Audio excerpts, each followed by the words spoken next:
Hello, everybody, and welcome to Season 2, Episode 2 of the Coach Dad Podcast.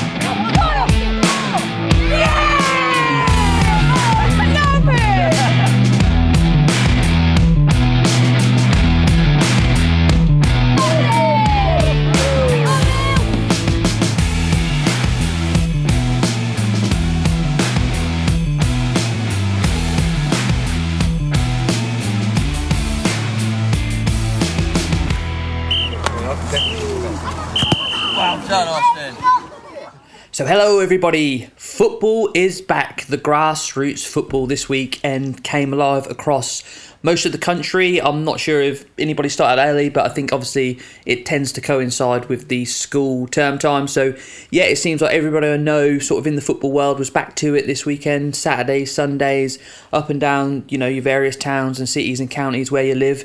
And that was the same for me and my boys. We were on our travels on the road, and I'm going to get a little bit into that. But yeah, it's great to be back. This is going to be a full-on episode where we have a look at a few things, delve into how we got on, how our pre-season sort of shaped up, and then how we kicked off and how things went. And I'll have a look at both of my boys as well, but more in depth for my own team, as unfortunately I couldn't make Caleb's game this weekend as it was Austin's birthday, and he had a big birthday party on the Sunday, and we moved it to the afternoon. I thought, I'll get that put in the afternoon, so then Caleb's game will be on a Sunday, a Sunday morning. All these games tend to kick off around the 10, 11 o'clock mark. Of course, they scheduled his game for 2 p.m. in the afternoon. And a lot of clashes on times going on, so I might have a little look at that as well. But yeah, so I didn't get along to Caleb's game, but he done really well by all accounts. I've had a bit of a match report from him, and his team got off to a flyer as well.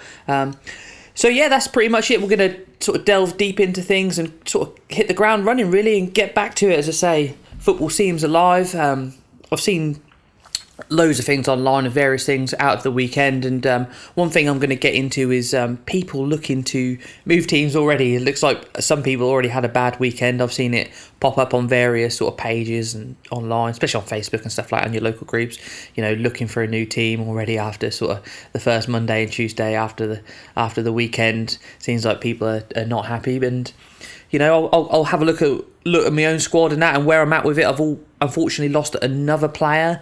I'll get into the reasons of why that happened. But yeah, let's do it. Get into Season 2, Episode 2 of the Coach Dad Podcast.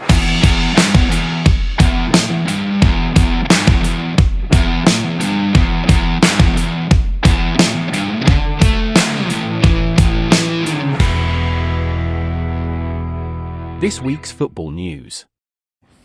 So normally for this I have a bit of a script and all the rest of it, but I've gone a bit ad hoc this week and I'm just going to freestyle it this week, so that I may jump about sort of points and bits and bobs and stuff like that.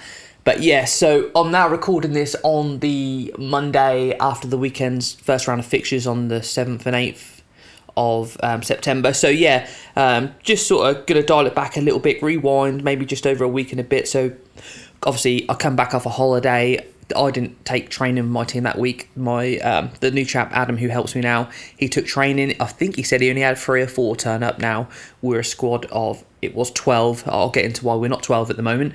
But yeah, it was 12. So only last week's the holiday, not much happening. I did try and get a friendly and all the rest of it, but just nothing came off. So seems like most of the people were making the most of the bank holiday weekend and the last week of the school holidays, and football wasn't the focus. But it really was at the weekend just gone. But so come back off a holiday. My boys had a good time on holiday. We played a little bit of cage football, as you do on most of these sort of resorts that you go. There's always a cage, and kids learn to play football. They come away with both with a knockoff Lamine Yamal kit, which seems to be the new Messi or the new sort of poster boy of youth football. I've come to find out that the kids sort of love him, so they come away with a couple of €20 kits, and they look the business, to be fair. I don't know if any of you football parents out there, how you do your football gear and stuff like that, but I'm a bit of a DH gate parent. Got the app, and I'll be honest, the quality of them are second to none. You got to find your way for it, but kits at 12, 15 quid a pop or whatever. Get 3 or 4 of them at a go or whatever, and that gets them done for the season or whatever when the new one comes out. Because let's be honest, when they get Norwich kits, because we're predominantly Norwich fans. Well, we are Norwich fans. We're a Norwich household. We actually went and watched a Norwich game. I don't know if I mentioned that. We went and watched the League Cup game, actually, perhaps just before holiday. We went and watched Norwich play in the League Cup, and they beat life and death with Chelmsford. Yeah, 4-3 it was. So they're always good, entertaining games to take your kids to. I try to do it every year, and if they go on a bit of a cup run, we try and go to all them games. It's only a quid for kids, and great atmosphere. Normally nice warm nights under the lights. So yeah, we went and watched that. But yeah, get back into it in the football shirts. The Norwich kits, obviously, they don't you can't tend to get, they're not high in demand of knockoff kits. So we always tend to get them legitimately, buying from the club shop and all the rest of it. Lads normally get one every season, sort of home kit. But yeah, so anything sort of knockoff football gear, straight on the app, get it sent. A month later, it turns up from China in a packaging. But yeah, when you're out in Spain, they're everywhere anyway. And I mean, it's fair quality kit, looks decent, looks the part. So yeah, we come back for holiday and had a good time. And then, yeah, just got back into it. I had my first our last training session with Austin on Wednesday last week, just gone. As I say, I'm recording this on the Monday, so last Wednesday, just gone. We had a training session, and yeah, it's light and day. So you go from summer holidays where you may have, say I've got a squad of 12, some weeks you may have 7 or 8, other weeks you may have 3 or 4, and then obviously you get back to school term, everyone's back. I had literally all 12 with me, and the training got off to a bit of an odd one, really. I had a lad who mum texted me in the week following, the week previous to training, saying, can he change from being part of the full-time squad to go train only? Obviously, there's a cost implication in that. You don't pay full price, you pay train only, which is fair enough. He's a good lad, and he's ability-wise, he's probably mid to top in my sort of team. So he's one of the more reliable players.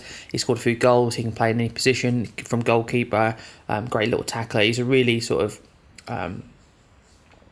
he's got a lot of hustle and bustle about him. He's really he'd been playing a previous year to me taking over the team, so he'd played at under 7s and at under 8s. So he's got that wealth of experience. He's got a brother who plays in a higher age group as well for our club. So he's been around football and he plays a lot of football. He's quite sporty, so he sort of just he's always there for the football and he likes it and that. But his mum asked him to train only because it moved to train only because he doesn't like the games. And so, fair enough. Fair enough, he can train only because I'm sure I'll be able to talk him round eventually and get him back into it and that. And then, unfortunately, he turned up on the Wednesday of our last pre-season training session and said, handed me the kit back and said, unfortunately, this might be the last time he turns up because he's going to go and try to do like street dance and break dancing and stuff like that. Now, most people might laugh and chuckle at that and think, whatever, but it's there's so much alternative out there for kids now. They haven't got to concentrate themselves on playing football like it used to be the way when we were all younger. You've got so many different things going on in the world now, different activities and social. Like you wouldn't be able to do that thing for nothing when I was a kid. You would be able to go to a dance class, mainly because you'd probably get sort of mocked, obviously Billy Elliot and all that type of thing. But kids now, as a society, we're more understanding, so good luck to him. And I said the door's always open. He's paid for his train only, so hopefully if street dance isn't for him, he can come back and join the squad, and that'd be great, really, because great little player. And so yeah, sort of when you're 3 days out for your opening game of the season and you're sort of hit with news that you're going to lose a player, and a good player as well, one of your better players, one of your more reliable players, it's like, here we go again. We had such a cracking pre-season where we were competitive, we were at it, the boys were on it was fantastic. And then, things start shaping up, and then you get a couple of days out from the game. I'm going to talk, this is going to be about sort of my team and my experience of what went on in Austin, and I'll get to Caleb's stuff later. But yeah, so we rolled up to sort of a day or two before I put it out on the old app again, on the band app that we use. Everyone's confirming in that, and I've got a good sort of I think I've got 10 players or 11 players confirmed, and then the dropout starts. So I had, unfortunately, my player of the season last year, great little player, he came back on the Wednesday for his first training session. He hadn't been with us all summer because he'd been away playing cricket, and I think his training is on the Wednesday night, which is fine. No, really little player, come back, done a training session, fantastic. Still, he said he'd been practicing. His mum told me he's been practicing all summer. He's been itching to get back because, again, he's got an older brother also who plays in our club at a higher age group, and his mum explained to me that she's sort of cricket mad, and both her boys do cricket and football, and the little lad who plays with me, he'll play cricket, but he's more wants to get back to playing football. Football's his love, so he'd been practicing all throughout the summer, and he'd come back and he was showing me, and he was knocking in these free kicks into the top corner. He was showing me, and he's cracking little player, and his mum said he's broke the fence and all the rest of it, where he's been smashing balls about in the garden. So that's what you want to hear, and that's the type of player I was missing, and that's the type of player I need to keep hold of. It's just, and he's, like I say, my player of the season last year, and his mum sort of texted me and said, unfortunately she's got his cricket presentation, so that'd be the last thing to do with cricket. So not only have I lost my player of the season last year, I've also lost one of my other better players, and this is a couple of days out from the game. I think, here we go. And then I had my goalkeeping issues. I've talked about my goalkeeping issues and how I think goalkeeper is probably one of the most important positions you need to fill. You go through all your coaching and your training and everything you read online, and let players play in different positions up to a certain age, and they should be experimenting. And that's true, that's fair enough, and I'm going to dive into a little bit about that after I talk about the game, about positioning and stuff like that and players, and I'll talk about why I think, fair enough, but maybe this is the age now where if you've got a core group that you need to perhaps be putting them in positions, and I'll talk about why that is, and why that's my feelings. These experiences shape me as a coach, and I'll talk about that in a minute. But getting back to the goalkeeper position, last season never had a goalkeeper. We struggled. We conceded, say we'd play a game, lose 12-0, 8 or 9 of those goals would be coming from not understanding the goalkeeping position. Nothing to do with how we are and we set up as a team. It's just not being able to, for instance, the ball's in play, not understanding putting the ball down, the ball's still live, and then there'll be a quick kerfuffle. We'll try and clear the ball out straight to their attacker, and another goal goes in. And also there's an ability and an art to goalkeeping, and you've got to be on your toes, you've got to be ready. And for someone who's not in that sort of way of thinking, it shows. They struggle. They don't dive right. They don't position themselves. They don't set themselves. And again, it's lack of experience. We have no players who are great at playing the position of goalkeeper. So one of the new lads who joined at the end of last season, his mum said, or he said, and his mum said, he'll play in goal. Fantastic. He plays rugby as well I believe plays rugby on another day, or trains rugby as well. So he's got the natural instincts of using his hand. He's quite, he's quite agile.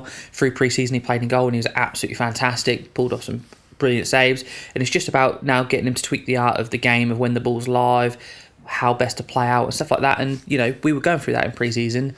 So get the text the night before from his mum saying he won't be playing. He's got sustained a slight neck injury, so he's got a stiff neck.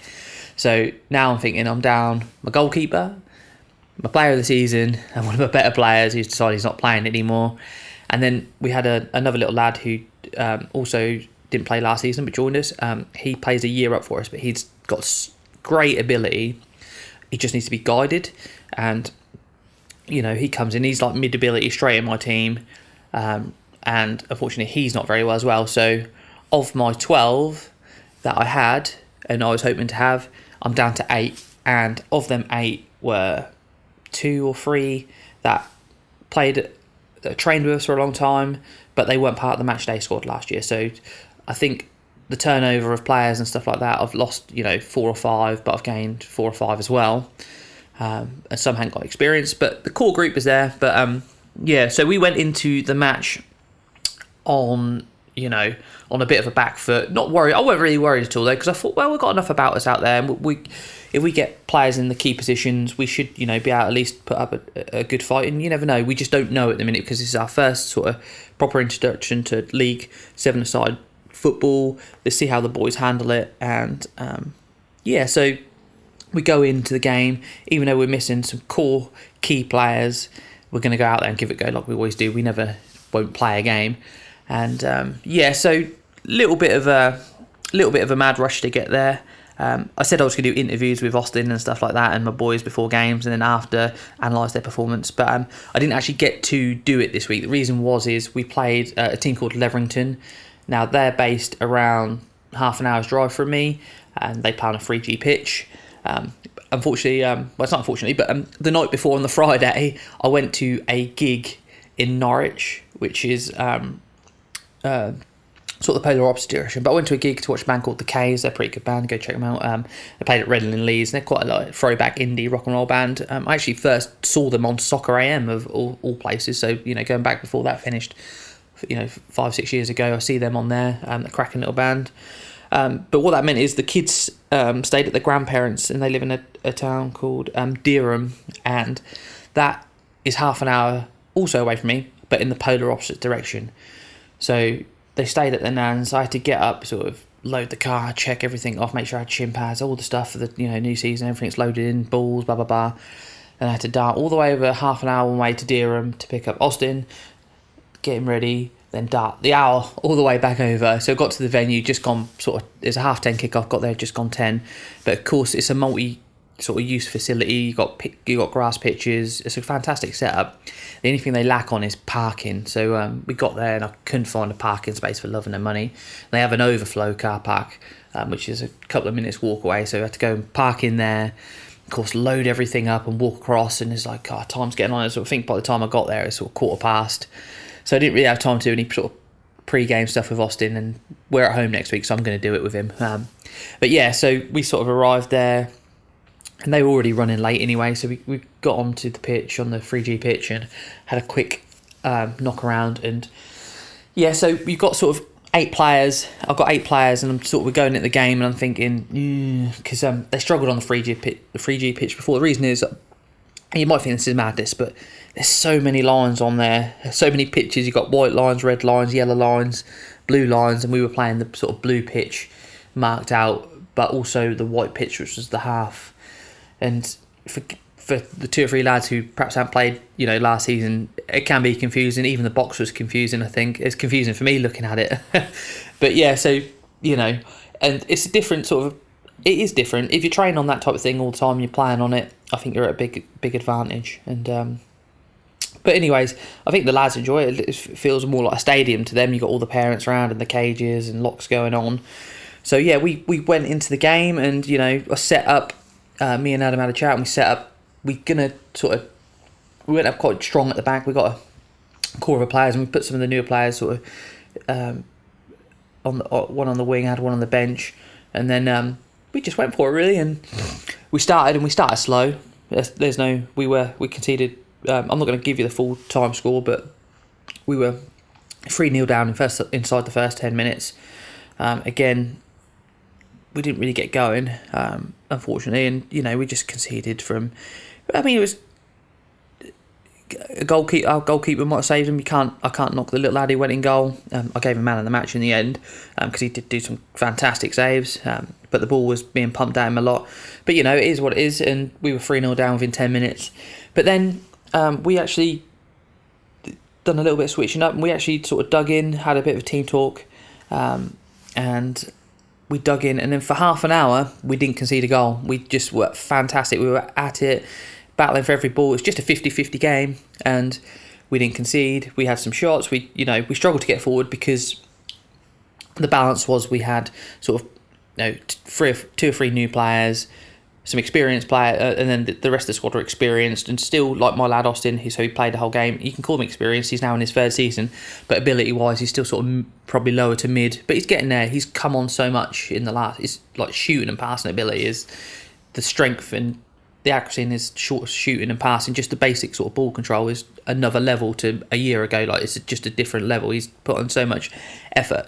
So we had sort of a really sort of mixed ability out there, and we sort of loaded at the back with the stronger kids who could get the tackle in and maybe get the ball forward, and we left one of the sort of Austin up top, and he chased the ball as much as he could, won the ball a few times, had a few shots, but just couldn't get into it. And then we play quarters. I'm going to get into another little conversation about quarters and halves and all the rest of it in a minute, but we play quarters. Our league rule is halves, but because a lot of teams like ours are new and got experienced players, we're happy if we talk to opposition managers and stuff just to go for quarters, because it gives us that chance to talk to people.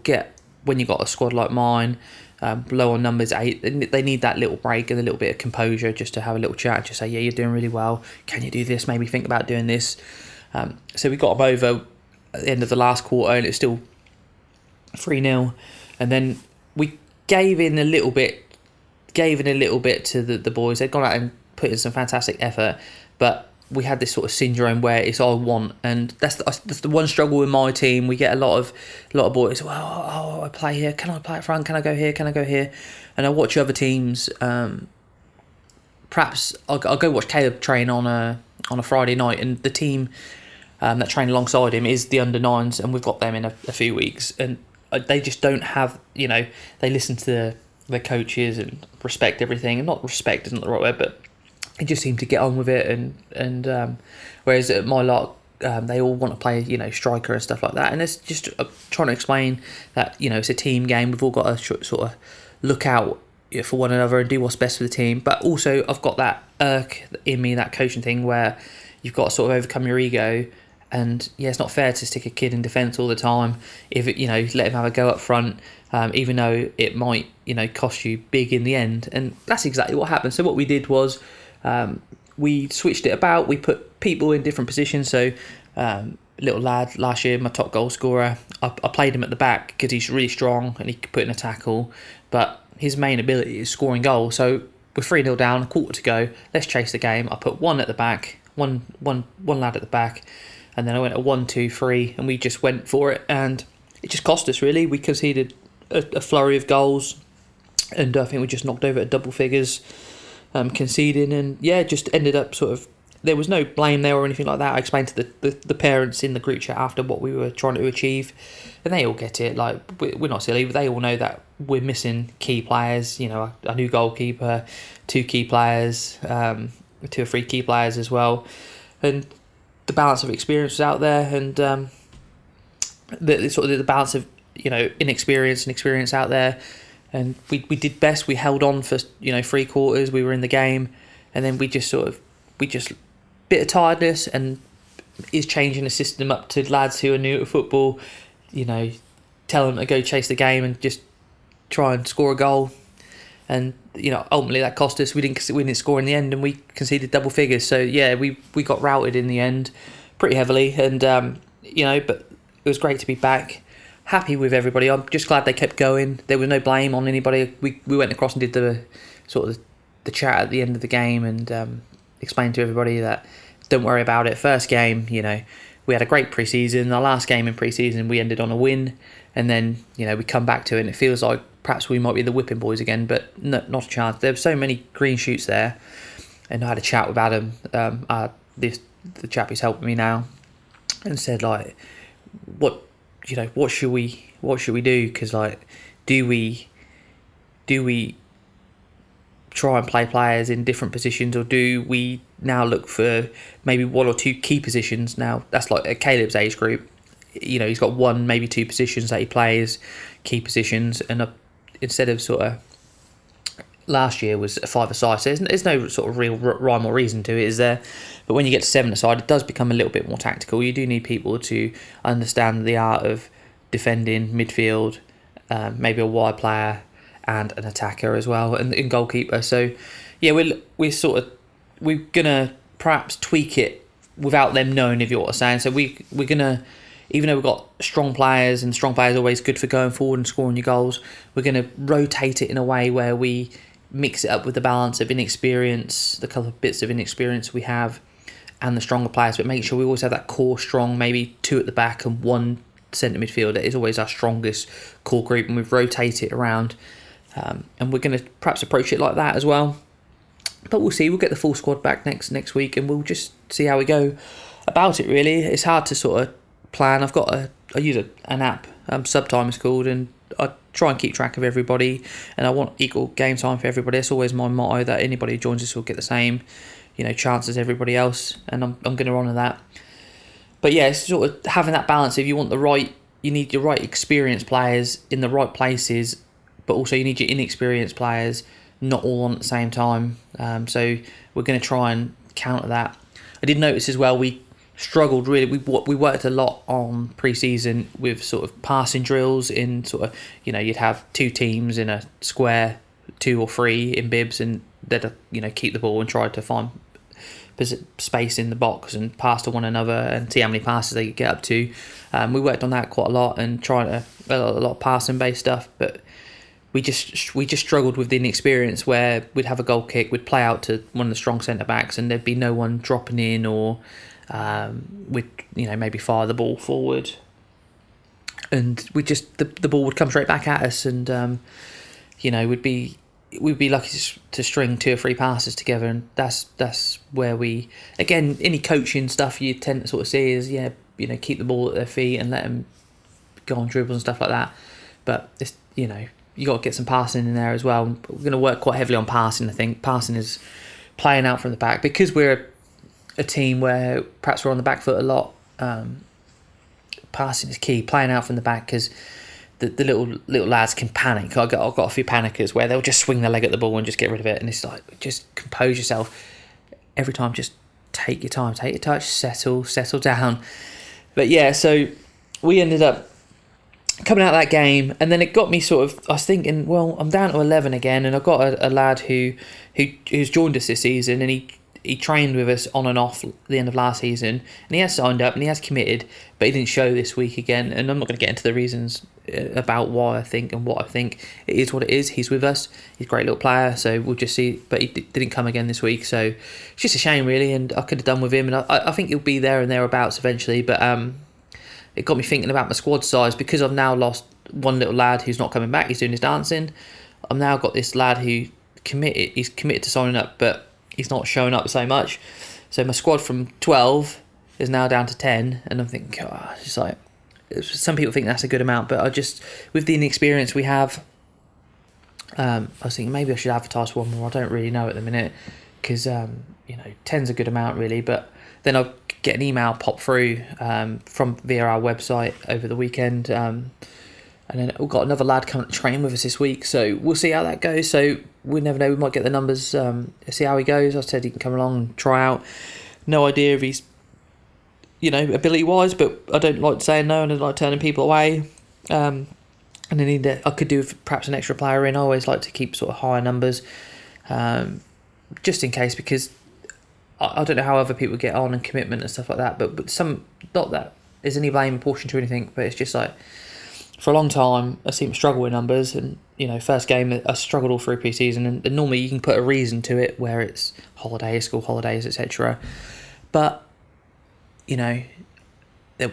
it's game time now, and it's just like, if I'm going to be struggling with 8 at the weekend like I just had, and performances drop off, and now I'm going to need to get numbers in, so I'm just going to see how we go with this one, and we'll go from there. So that was, my first weekend sort of managing my boys. And Austin had a fair game, to be fair.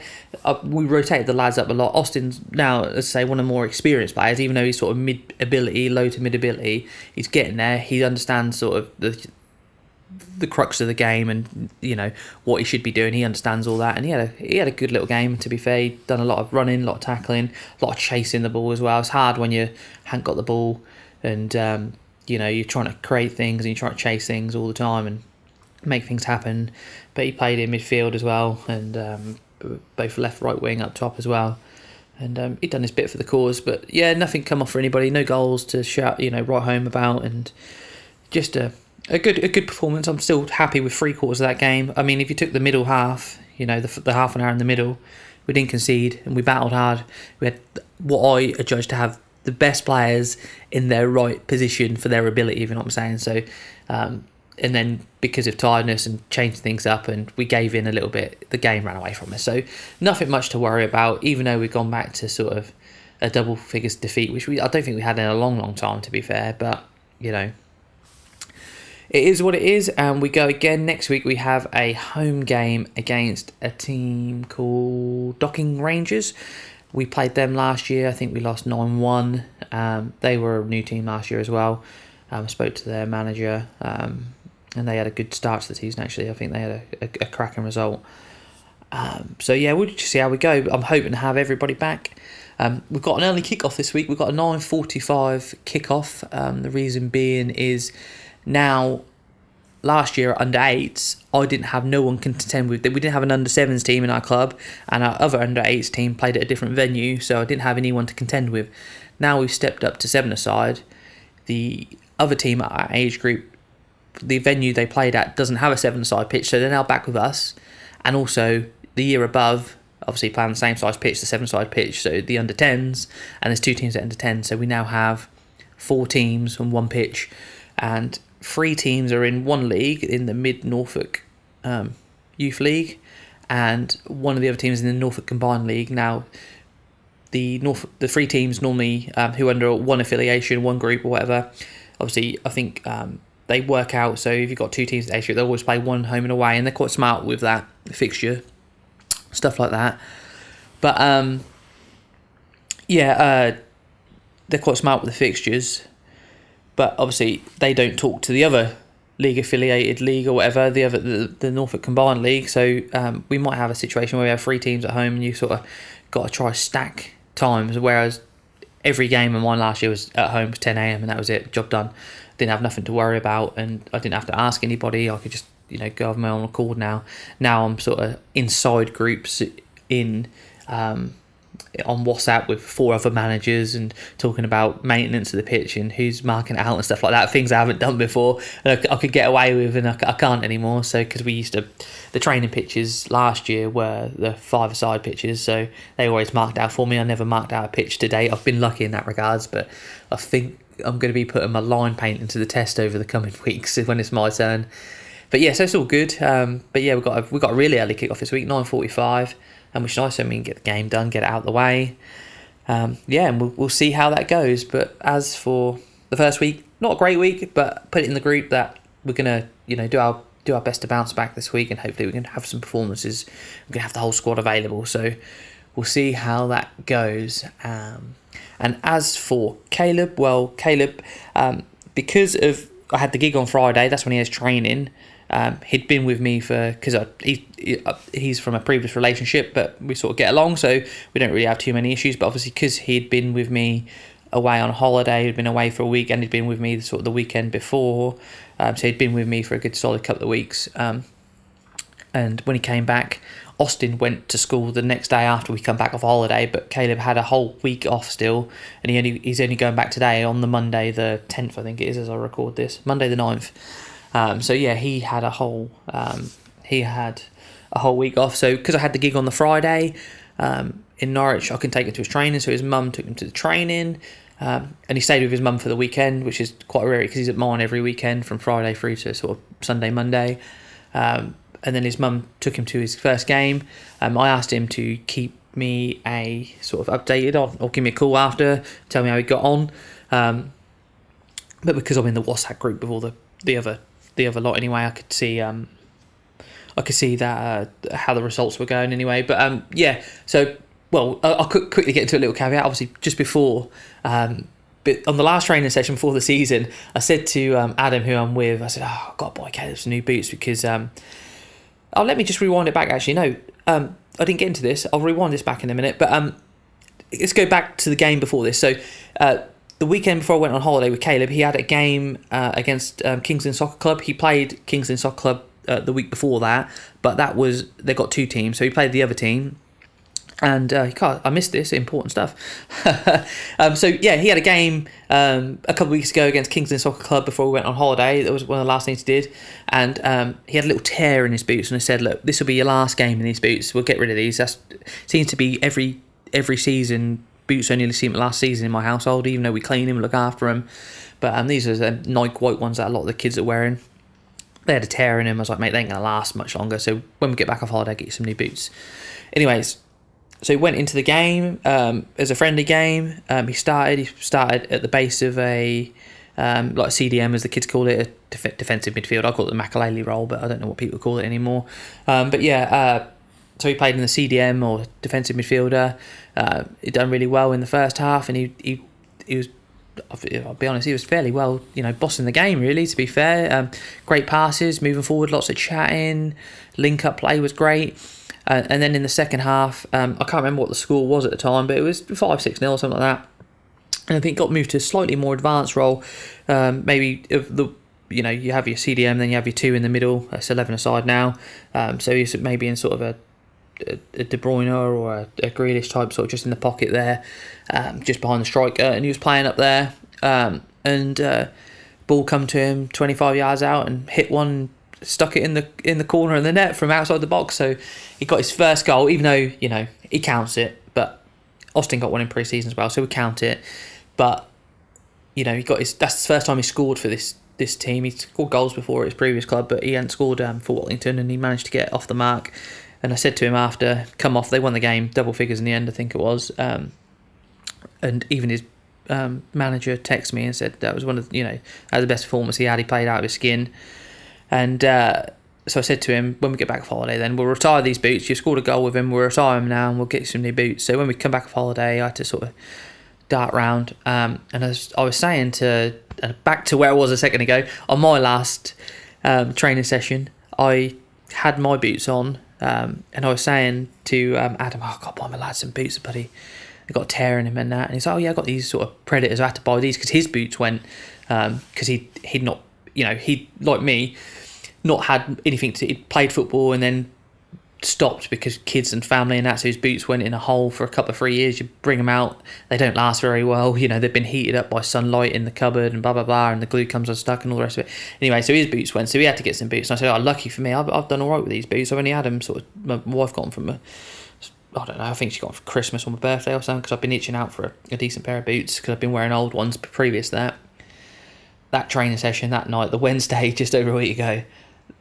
Can't believe it. They ripped. The glue come off. I was like, oh, you're joking me. And I sort of laughed about it. I ran over to the car and I had to put my Vans on. That's all I had, my Vans. And luckily it was dry and nice and sunny and that. And I go, you ain't gonna believe it.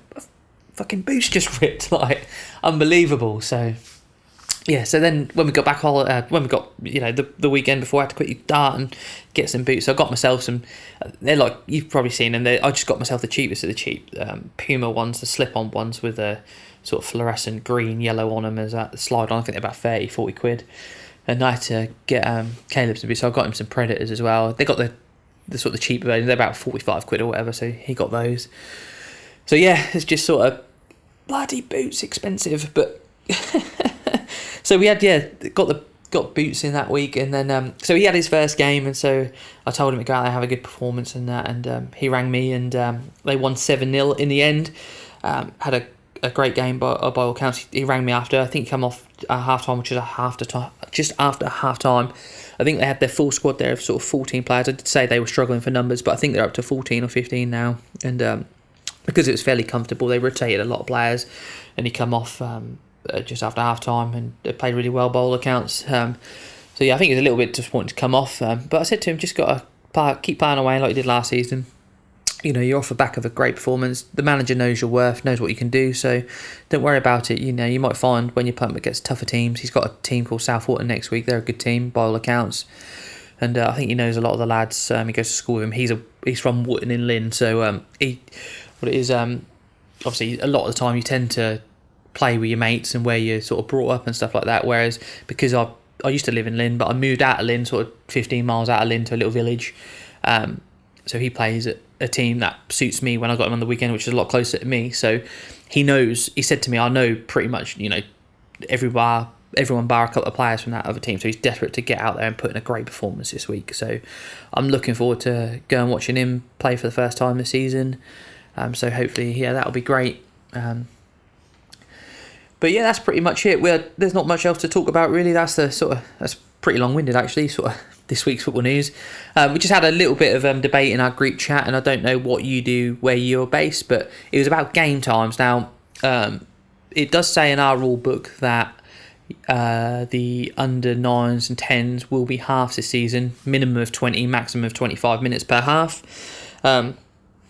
We play quarters on the talk to the opposition manager. He was happy for quarters. A lot of lower ability teams like me and then the lower leagues tend to be happy for that quarters, but there's a little bit of rumblings going on. I think maybe at the higher league or whatever, where they want to know the rules are, half, so play half. So I'm going to a committee meeting later for my own club, but the chap who is our chairman is also the secretary of our league, so I'll get that thrashed out, what is right and wrong. But I think if you come to an agreement with the opposition manager, I just think, like, for me, with eight lads last week and 2 or 3 of them being new, halves would have been a struggle, would have been real struggle. So but I think people are getting around it, playing these higher up teams who are moaning about it, by asking the ref when it gets to sort of 12 and a half minutes, gives a shout, and then they'll make a tranche of substitutions, and apparently that didn't go down too well, but it is what it is, isn't it? So we'll stick. I'll persist if I can come in agreement with the other manager that will do quarters, but it is what it is. And I've just got the other conundrum this week coming, where do I let Caleb ref, because I'm sort of conscious now of, I've noticed it definitely in pre-season and in our first game, that I've seen players calling for things against the ref. It's just not so much my own team, but opposition, ref, it's like, cool. So it's getting to that stage now where I don't want him to be swayed or upset by anything he does, but then also early next year he can do the refereeing course, can he? Or was he under 30? He's 12 at the minute. No, he can't, is he? But just a year out from that. But I'll talk to the manager, because he refed the game against Stocking last year, so we'll see how it goes. If not, I might step in and do it. If not, I'll see if Adam, who's helped me now, wants to do it. Is what it is. There's a little bit of camaraderie between the 4 teams now who share, where we've said, like, if you haven't got a ref, one of the other managers will stick around and do it, and if we do that, then someone's always got a referee. So we'll go about that. I've talked about referees before, and we struggle to get them, and how it is. But now it seems like we're getting older. The more I'm in the club and that, the more there seems to be access to referees. So you get to know people, and they might have a son who wants to do it, or they're doing other games and chuck them some money and all the rest of it, or they get paid officially through the club. So we'll see. But I'm hoping for a positive reaction next week from both of them, really. Like, my boys and Austin go out there and give a good account of themselves, and even if we go down, we go down well. But me, Adam, and perhaps the parents now, it's time. I think it's time we get this league win. We've got the win, don't get me wrong, we tick that box, but we haven't got a league win. A league win would be massive for everybody. It would mean so much, like a friendly against a team from a different league, so we don't know sort of quite where they were experienced. That's fair enough, that's done, but I want all of my squad to be in this, to win it and win a game. Like I say, results are not important, but come on, just the joy and elation if we can go out there as a unit, a collective, put all that hard work in now for just over a year, and we want to see some come of it this season. Great to get a win, and I have little goals before each season. I don't know what other managers don't have, but I sort of had 3 in my head, 3 wins. I'd love to get 3 wins. If we can sort of get anywhere near that, or even a couple of draws, just fantastic. But I'd love to get 3 wins. That's my target for the season, and even though it's a target, that doesn't mean that's just a personal target, so we'll see how it goes. But that's it for this week's football news.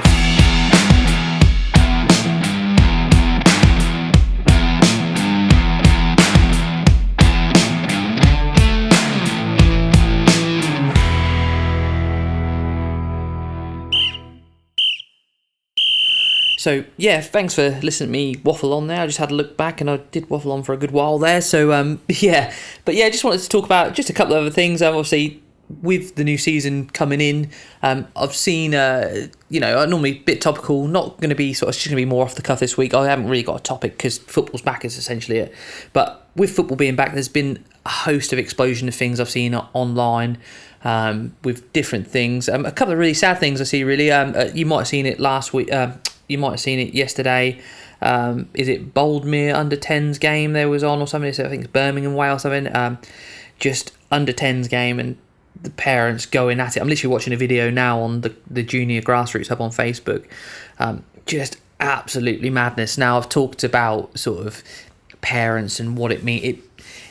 I don't care what anyone says, and if you're a parent listening to this, or a coach or whatever, that it definitely means more to the parents than it does anyone else. Like I said, I had a bit of bother with a team about a month ago now in a pre-season friendly where, because we were competitive where we weren't before, and it seemed to matter more to the parents. When I gave a free kick, I was getting when a free kick was given, we'd get more aggro for it, and they were contesting everything, and then we had their players sticking fingers up to us at the end of the game, and it breeds. The reason that the little lads did it is because it's what they mirror, what they see at home, and that's just what it is. They will mirror what they see, what their environment is. So if you never stick a finger up, they'll never learn to stick a finger up. So the crap that gets given to refs from little lads and stuff like that, that all starts at home, like charity. It all starts at home, and that's where it comes from. And you can sort of say, "Oh no, it's not." It definitely does, 100%.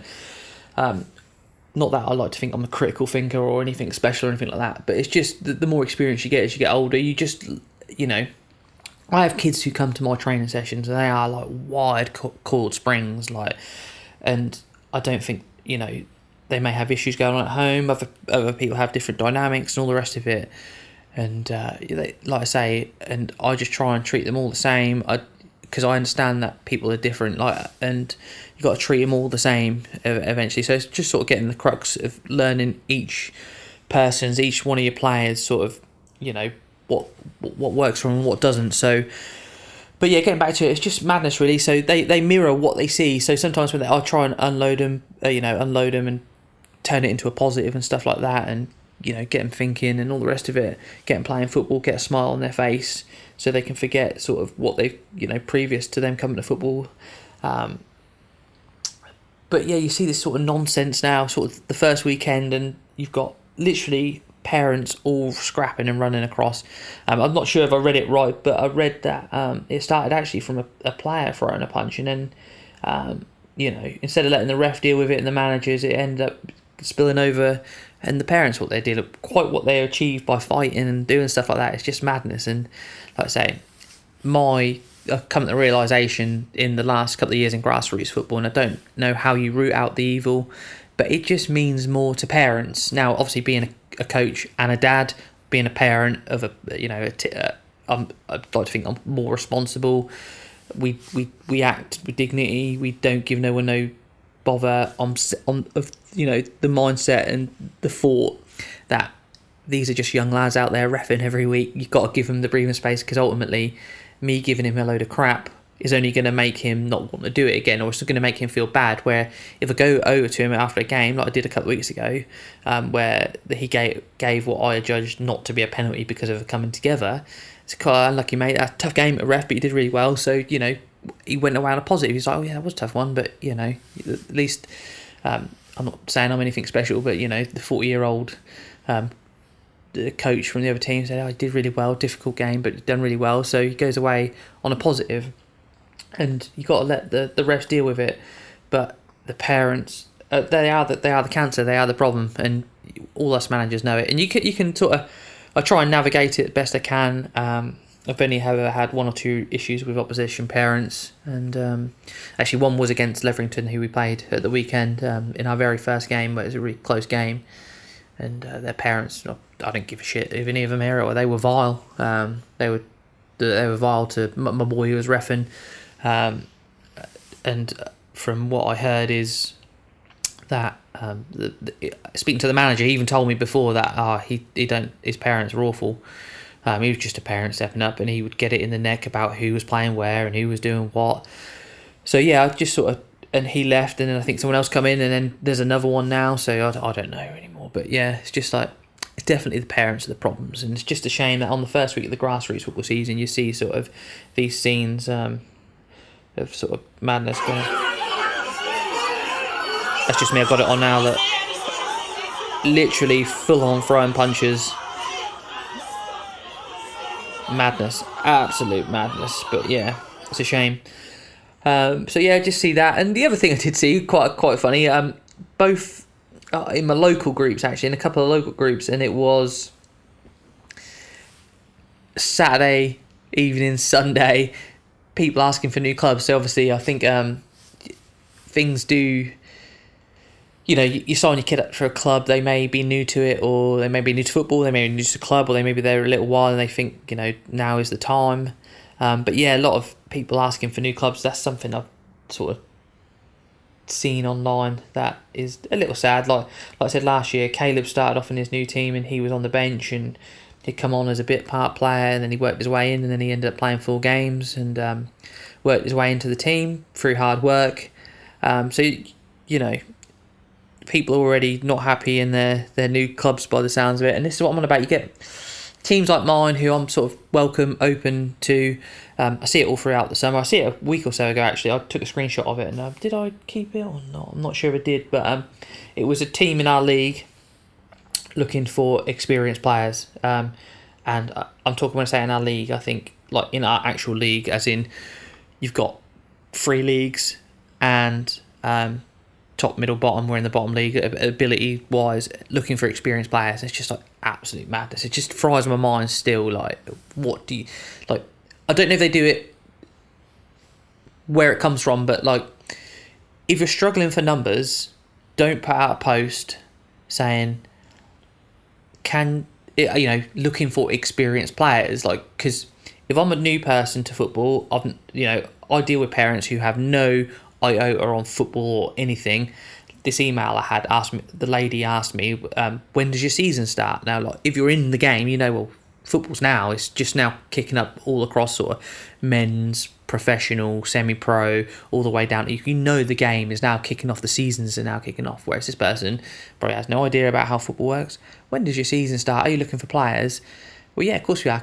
So if you're coming from that aspect, and then you go online and you think, oh, there's a football group here, well, join that local, Facebook group of players looking for clubs. You click down the posters, under 9s, looking for experienced players. Well, straight away you're going to think, well, my lad's never been in a team, he's not got no experience, but he may be playing, with his mates and all the rest of it and be a fairly decent player, but you're sort of straight away you're starting on a negative. That fries my mind. Yeah, if you're doing different things, but not a grassroots sort of level, non-competitive. Just get rid of that word experienced. Absolutely pisses me off. Bores my piss, as they say, or whatever. But so yeah, I see a lot of that go on. But I just think parents, it's just a shame that they put that on there, that my kid's looking for a new team after a weekend already, because they've perhaps gone to a game like Caleb would have done and come off, just after half time the week before, or a couple of weeks ago. He played a whole game, sort of almost man of the match performance, scores his first goal, and then he's being pulled off just after half time in a game, and my ego's not getting the better of me. It's not screaming out, I'm going to go find him another team, like, I'm not having this, because I'm not being funny. Shoulder, my club where I am, they've got 2 teams and they are screaming out for players, like, because we're a small village. Even my counterpart, the other team, my age group as well, they are screaming out for players. I think they've got 8 at the minute, and that was sort of touch and go, and they've just, and there's me at 10. So yeah, looking to add as well. So there you can move about pretty quickly, but it's just a shame, really. Like, I just think parents let their ego get in the way, because have they asked the kids if they're happy? Have they not? I don't know, but yeah, it's just a shame. So but yeah, it seems like sort of a few negatives out there already, but I think overshadowed by the positives. I see a few posts, some teams won their first ever game. I see a couple posts like that, and I hope to be one of them teams who posts that, soon. I'll try and get it on a Grassroots page online or whatever, and spread the love. But yeah, so that's pretty much going to be it. I've waffled on for near on an hour now. So but yeah, just to want to mention as well, I get quite a few messages and back and forth with people, try and help out best I can. I talk about various things, because I'm new to this, but I'm a year in, so I'm experienced in a new way, you know what I'm saying? So and because I'm out there talking about it, I do get people send me messages and ask me a little bit of advice or what I do. But yeah, I had a chap called Ian who I had quite a lot of emails back and forth over the last few months and stuff like that, and talking about it, and he's just started a little podcast up as well. So go and check that one out. It's on Apple. I think on the rest of it's called the Grassroots Kid. I actually listened to it. I've just liked and subscribed to it because I had a hectic week after holiday and come back. So Ian, if you listen, I'll get onto that. I'm back to work, so that's when I listen to my podcast when I'm on the go at work. But yeah, I think just talking to him and about it all, so yeah, if you want to go check out that more like this, but yeah, I think it's about his son navigating his way through sort of a journey and talking about their experiences. And like I say, I want to get my sons on and talk about their games. I never really get around to it, but I should do really. And that's what he's doing with his lads. So best of luck to you, Ian, with that as well.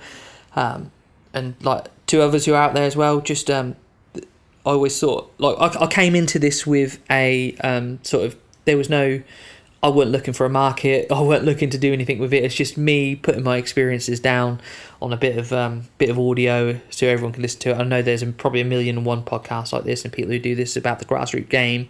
I've seen people. I see a post actually about a week or so ago. I got tagged in quite a lot. People on the Grassroots Hub and Facebook pages asking for podcasts to listen to about grassroots, and I didn't realise how many there were out there, to be fair, but there's space for all of us. I mean, I purely do this because it's a niche. I'm a dad, coach. I was inexperienced. I'm chasing a win. There's a little bit of a story there to it, so hopefully everyone will jump on board and get hooked in. Like, every week's a new experience. I'm constantly learning. I'm finding out things as I go, it's all new. And just if these experiences that I go through can help anybody out there, then fantastic, because, you don't know. Like, when I went into this as a blank bit of paper last year, because I keep saying on one leg in a cast, I literally had zero idea. Like, yeah, I know football. I follow football, played football, don't get me wrong. But when you step over the other side of the line and you're asked to look after a bunch of kids, beyond that, a bunch of parents, beyond that, talking to other teams, other people, trying to do all these things, committee meetings, referees, and it could all seem so daunting, but it's not so bad. I got committee meetings tonight. The last one we had was on our presentation day, I think it was. Yeah, we had an AGM, so that sort of doubled up as that. And they're not that bad. I quite like going there, talking to the other coaches. You'll get in one place. I always tell my wife, and my wife gets pissed off about them. Like, oh, you got another football meeting. I think they're only every 2 or 3 months. But what it is